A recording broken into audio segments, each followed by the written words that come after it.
యాసంగి సాగు చేసినప్పుడు మనకి యాసంగి సాగులో మనకి వచ్చేటటువంటి వరి పొలంలో ప్రధానమైనటువంటి సమస్య మనకి ఈ కాండం పురుగండి మనకి.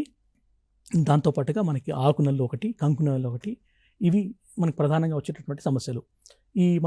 ఈ కాండం తొలిచే పురుగుని కనుక మనం చూసుకున్నట్లయితే ఈ పురుగు యొక్క కాండం తొలిచే పురుగు అంటే మనం ముగి పురుగు అంటాం తెలంగాణలో. ఈ కాండం తొలిచే పురుగు యొక్క ముఖ్యంగా దీనివల్ల మనకి ఈ దుబ్బు కట్టి దశలో మనకి ఇంకా దీనివల్ల మనకి డ్యామేజ్ జరిగినట్లయితే మనకి ఈ దుబ్బులు చనిపోవడం జరుగుతుంది. అదేవిధంగా పూత సమయంలో ఈ పురుగు మనకి వరి పొలంలో ఆశించినట్లయితే మనకి ఈ తెల్ల కంకులు ఏర్పడతాయి. అంటే గింజలు మొత్తం పాలు పోసుకోకుండా మొత్తం మనకి చాఫ్ గ్రెయిన్స్ తాలు గింజలు ఏర్పడతాయండి. సో ఈ కాండం పురుగు యొక్క మనకి ప్రధానంగా 2 దశల్లో వరి పంటలో, ఒకటి దుబ్బు కట్టి దశలో, ఇంకొక పూత సమయంలో 2 దశల్లో మనకి నష్టం బాగా ఎక్కువగా జరుగుతుంది.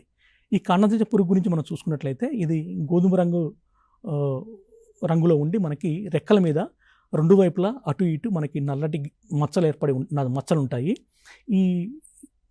ఈ కాండం రెక్కల పురుగు మనకి ఒక ఆకుల చివరి భాగంలో మనకి గుడ్లు పెట్టడం వల్ల గుడ్లు కూడా అవి సముదాయంగా ఒక బంచెస్ లాగా సముదాయంగా పెడుతుంటాయి.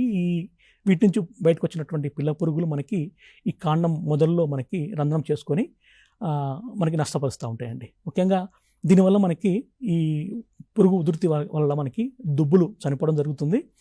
అదేవిధంగా మనకి ఈ పూత సమయంలో ఈ పురుగు మనకు ఆశించడం వల్ల మనకి తెల్ల కంకులు ఏర్పడతాయి.